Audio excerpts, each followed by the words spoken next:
السلام علیکم ورحمۃ اللہ وبرکاتہ۔ آج کے اس سبق میں ہم جانیں گے کہ مؤرخہ اور تاریخ ان دو لفظوں میں کیا فرق ہے۔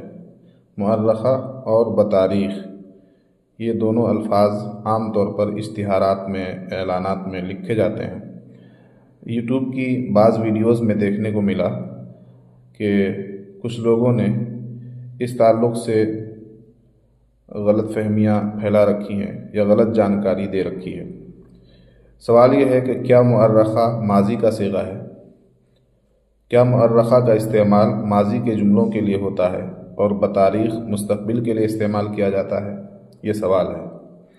تو اس کا سیدھا سا جواب ہے جی نہیں۔ مؤرخہ اور بتاریخ کا استعمال ماضی یا مستقبل کی تاریخ کے اعتبار سے مخصوص نہیں ہے۔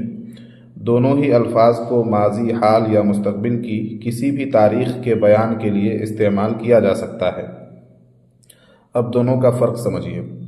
مؤرخہ یہ لفظ عام طور پر کسی واقعے یا تحریر کی تاریخ بتانے کے لیے استعمال ہوتا ہے، چاہے وہ تاریخ ماضی کی ہو یا مستقبل کی۔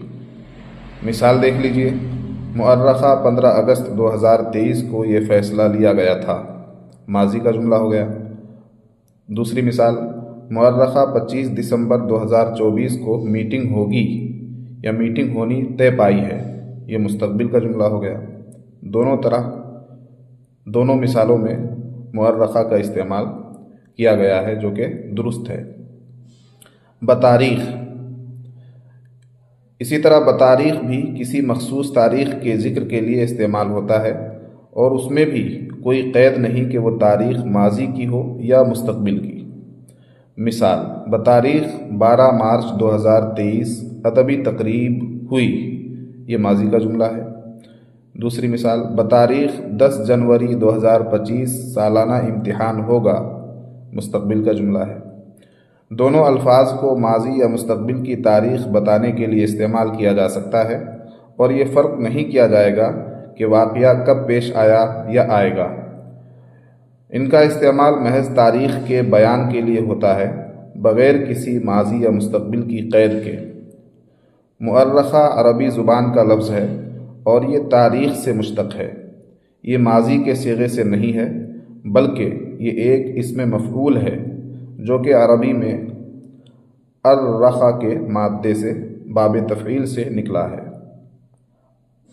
حمزہ را خا، ارخ یؤرخ تاریخ باب تفعیل کا مصدر ہے، اسی سے نکلا ہے۔ یہ لفظ باب تفعیل سے تاریخ کے وزن پر آیا ہے اور پھر اس سے اسم فاعل مؤرخ اور اسم مفعول مؤرخ اور مؤنث کی صورت میں مؤرخہ بنا ہے۔ یعنی مؤرخہ یہ تاریخ مصدر سے مفعول مؤنث کا صیغہ ہے۔ مؤرخہ عربی زبان میں اسم مفعول ہے جو کہ تاریخ کی گئی یا تاریخ کے ساتھ منسوب کے معنی میں استعمال ہوتا ہے۔ یہ کسی مخصوص دن یا تاریخ کی طرف اشارہ کرتا ہے۔ یہ ماضی کا صیغہ نہیں ہے۔ اس سبق سے ہمیں کیا پتہ چلا؟ یہ ماضی کا صیغہ نہیں ہے، بلکہ ایک وصفی لفظ ہے جو کسی چیز یا واقعے کی تاریخ کا تعین کرتا ہے۔ پورے سبق کا خلاصہ یہ ہے کہ مؤرخہ اور بتاریخ ان دونوں کا استعمال کسی بھی جملے کے ساتھ کیا جا سکتا ہے، خواہ وہ جملہ ماضی کا ہو یا مستقبل کا۔